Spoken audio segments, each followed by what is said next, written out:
오늘 본문에 있는 말씀을 가지고 성령을 모독하는 사람, 하나님의 뜻대로 행하는 사람이라고 하는 큐티 제목으로 말씀을 좀 나누겠습니다. 오늘 예수님의 분주했던 공생의 사역의 모습이 20절 기록됩니다. 식사할 겨를도 없이 참 많은 곳을 다니시면서 병자를 고치시고 설교하시는 가운데 있습니다. 21절에 보니까 그 와중에 예수님의 친족들이 예수님이 동네에 오셨다라고 하는 이야기를 듣고 예수님을 붙들러 나왔다. 붙들다라고 하는 원어적인 의미를 보니까 크라테오라고 하는 단어인데 죄수를 결박해서 감금하기 위하여 포박하는 그러한 의미를 썼어요. 아니 그럼 왜 예수님의 친족이 예수님을 죄인 취급하고 결박을 해서 가두려고 하느냐, 그렇게 왜 격앙되어 있느냐는 거죠. 이는 그가 미쳤다 하는 거예요. 예수님이 미쳤다는 거죠. 헛소문이 난 겁니다. 잘못된 소문이 났다는 거예요. 그럼 왜 그런 소문이 났느냐? 오늘 22절에 말합니다. 예루살렘에서 내려온 서기관들, 율법사가 그가 바알세불이 집혔다. 바알세불, 귀신의 왕이죠. 집혔다, AKA 사로잡히다 라고 하는 뜻이에요. 귀신의 왕에게 사로잡혔다, 그런 이야기입니다. 귀신의 왕을 힘입어 귀신을 내쫓는다. 귀신의 왕 바알세불에게 사로잡혀서 예수님이 귀신을 쫓고 있다는 거예요. 쉽게 말해서 귀신 들렸다. 예수님도 제정신 아니다, 미쳤다. 친족들이 좀 어떻게 해봐라. 웬만해서는 어떻게 할 수 없으니까 죄수를 결박할 수 있는 것들 준비해가지고 와가지고 예수님 데려가라, 뭐 이런 얘기죠. 자, 예수님이 비유로 말씀을 합니다. 사탄이 어찌 사탄을 쫓아내느냐? 나라가 스스로 분쟁하면 나라가 설 수 있겠느냐? 집안이 스스로 분쟁하면 그 집이 설 수 있겠느냐? 만일 사탄이 자기를 거슬러 일어나 분쟁하면 설 수 없고 망하는 거 아니겠느냐? 그런 이야기를 합니다. 사람이 먼저 강한 자를 결박하지 않고 그 강한 자의 집에 들어가 세간을 강탈하지 못하지 않겠느냐? 결박한 후에야 그 집을 강탈할 수 있는 거 아니겠느냐? 이런 이야기죠. 예수님 바알세불에게 사로잡혀서 귀신을 쫓는 것이 아니라는 거예요. 그런 일은 있을 수 없다. 사탄이 원하는 것, 모든 사람이 귀신 들리고 모든 사람이 죄악을 행하고 악이 들끓는 것을 원하지, 그 누군가를 시켜서 귀신을 쫓아내고 병을 고치고 고통에서 놓이고 자유하게 하는 일을 사탄이 좋아하겠냐 말이죠. 나는 귀신 들려서 이런 일을 행하고 있는 것이 아니다라고 하는 것을 예수님께서 말씀하시죠. 자, 그러면서 28절에 이야기합니다. 내가 진실로 너희에게 이른다. 사람의 모든 죄, 모든 모독하는 일은 사하심을 얻을 수 있다. 십자가의 사랑이 감당하지 못하는 죄는 없다는 거예요. 그러나 누구든지 성령을 모독하는 자, 일반적으로 성령 회방죄라고 우리가 보통 일컫는 성령을 모독하는 그 죄는 영원히 사하심을 얻지 못하고 영원한 죄가 된다. 이는 그들이 말하기를 더러운 귀신이 들렸다 합니다. 여러분, 성령 회방죄라고 하는 성령 모독죄는 왜 살인죄도 용서 안 받고 간음죄도 용서 안 받고 도둑질도 용서 안 받고 모든 게 다 용서 안 받을 수 있는데 왜 성령의 회방죄는 용서를 못 받겠습니까? 이유는 단 하나입니다. 그 십자가 자체를, 하나님의 사랑 그 자체를 거부하는 것입니다. 그렇기 때문에 용서함을 받을 수가 없어요. 아무리 강도가 되었어도 죽기 5분 전 십자가 상에서도 자신이 죄인임을 깨닫고 예수님이 구주임을 믿고 지금 십자가에서 죽으시는 것이 내 죄를 위한 거다라고 하는 고백을 통해서 예수님을 인정하고 그 사랑을 받아들이면 용서함을 받지만, 예수님 당신을, 그분의 사랑과 십자가를 인정하지 않고 부인한다면 아무리 적은 죄일지라도 그렇죠, 용서함 받을 수가 없는 거죠. 조금은 두려운 이야기지만 우리가 성경을 통해서 죄가 무엇인가를 잘 압니다. 뭐 에덴 동산부터 시작해서 그렇죠? 많은 것들을 알고 있어요. 교만이 죄다. 하나님보다 높아지려는 게 죄다. 그런데 로마서 1장 28절에 보면 바울이 구원에 대한 이야기를 하면서 이런 이야기를 하죠. 하나님을 마음에 두기 싫어하는 것이 죄다. 그렇게 얘기해요. 여러분, 솔직히 우리가 늘 영적인 싸움을 하는 이유 중에 하나가 뭡니까? 바울이 로마서 6장 7장에서 이야기하는 것처럼 내가 하나님이 원하는 법을 따라 순종하려고 하는데 내 마음에 다른 법이 또 있다는 거예요. 육신의 법이 또 있어가지고 성령의 법과 육신의 법이 자꾸 싸우다 보니까 나는, 내 영은 정말로 하나님의 법을, 성령의 법을 순종하려고 애쓰는데 나도 모르게 내 안에 죄성이 있다 보니까 그렇죠, 나를 이 육신 밑으로 끄집어 들어가더라는 거죠.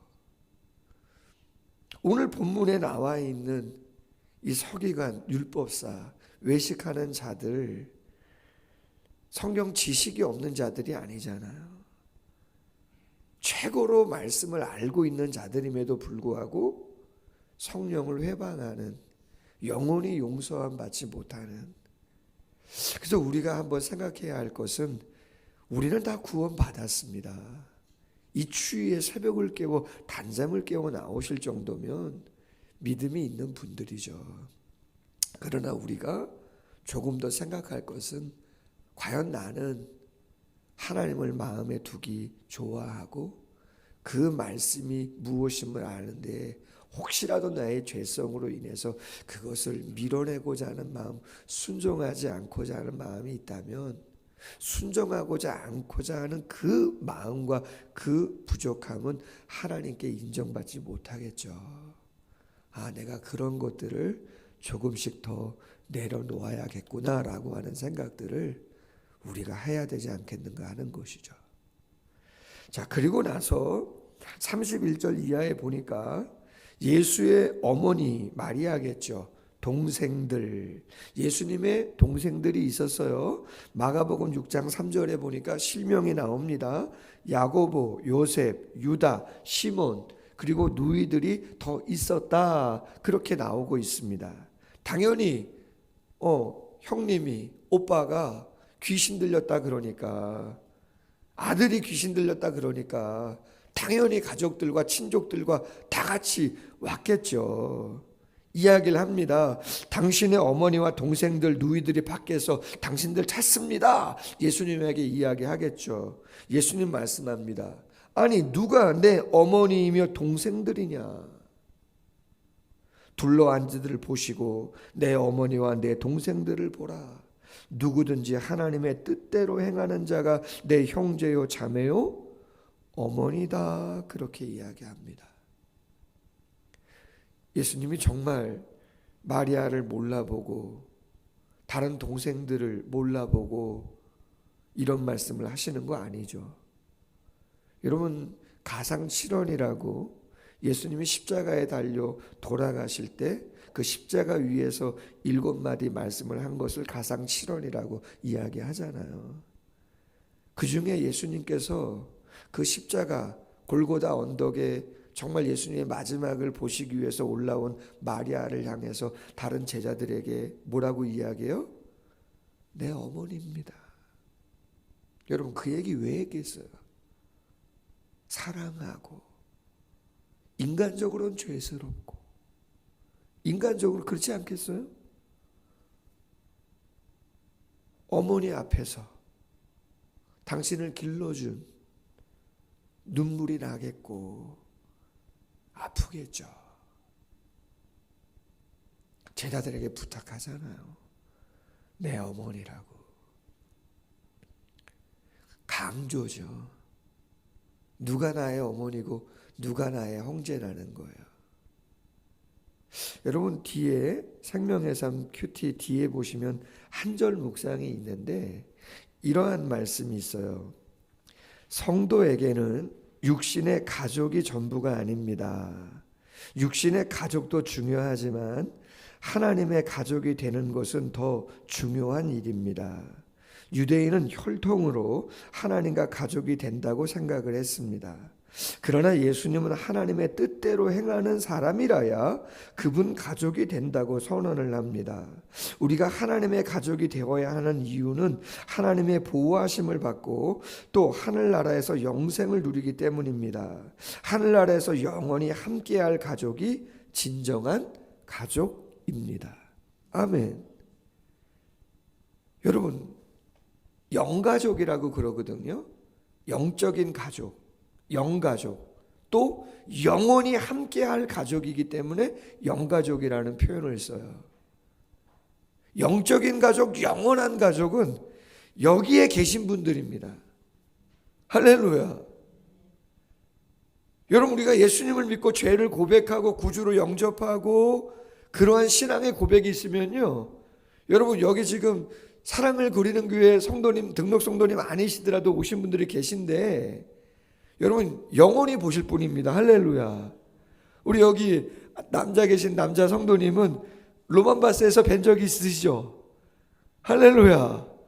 로만바스에서 뵌 적이 있어요. 제가 여러분 로만바스에서만 뵌 게 아니에요. 앞으로 영원히 뵐 거예요. 할렐루야. 통성명도 할 것이고 2024년 새벽에 가족 식구들이신 것 같은데 그렇잖아요. 자주 좀 뵙기도 하는데 사랑을 그리는 게 새벽재단 쌓지 않았냐고. 제가 큰 위로가 됐다고. 진짜 할렐루야. 큰 힘이 됐다고 말이죠. 아마 이런저런 얘기 더 많이 할 겁니다. 다른 성도님들도 마찬가지 아니겠습니까? 영원한 가족이 진짜 가족이죠. 이 땅의 혈육 소중합니다. 피는 물보다 진하지 않습니까? 내가 낳았고 어린 시절 함께 했고 그 마음의 상처와 아픔과 기쁨과 감사를 함께 경험한 가족인데 왜 소중하지 않겠습니까? 너무나 소중하죠. 그러나 그 가족만이 소중한 게 아니라 그렇잖아요. 영원히 함께할 가족, 하나님의 뜻대로 행하고자 몸부림치는 그 모습을 알고 있는, 또 교회를 함께 세우고자 정말 맡은 직분 감당하려고 봉사하려고 애쓰는 그 성도님들의 그 마음의 중심을 알고 있는데 얼마나 귀하고 감사합니까? 바울이 그래서 고린도전서 4장, 고린도후서 11장, 데살로니가전서 2장 이런 말씀을 통해서 내가 복음으로 너희를 낳았고 유모처럼 길렀고 늘 교회와 성도들을 위해서 염려한다고 하는 신앙의 고백을 서신서에서 하고 있는 거죠. 바라기는 말씀을 정리하면 세상의 모든 죄는 아무리 커도 예수님의 십자가 사랑으로 품지 못할 죄는 없어요. 할렐루야. 그래서 감사하죠. 그러나 그 사랑 자체를 거부하는, 하나님을 마음에 두기 싫어하는 그 마음이 있다면 그 마음은 하나님이 용서하기 어렵죠. 왜? 당신 자체를 부인하고 그 십자가를 부인한다면 그 죄를 사하기는 어려운 것이죠. 우리 모두가 그런 혹시라도 부분적인 부분이 있다면 내려놓아야 할 것이고, 누구를 소중하고 귀하게 여겨야겠는가? 여기에 계신 분들이죠. 할렐루야. 영원히 함께할 영가족, 영적인 가족. 바라기는 오늘 이 시간 기도할 때 사랑하는 가족 식구들뿐만 아니라 영적인 가족, 하나님의 뜻대로 행하고자 하는 모든 분들의 기도의 제목을 가지고 중보기도하며 하나님의 은혜를 경험하는 모두가 되기를 주님의 이름으로 소원합니다. 기도하겠습니다.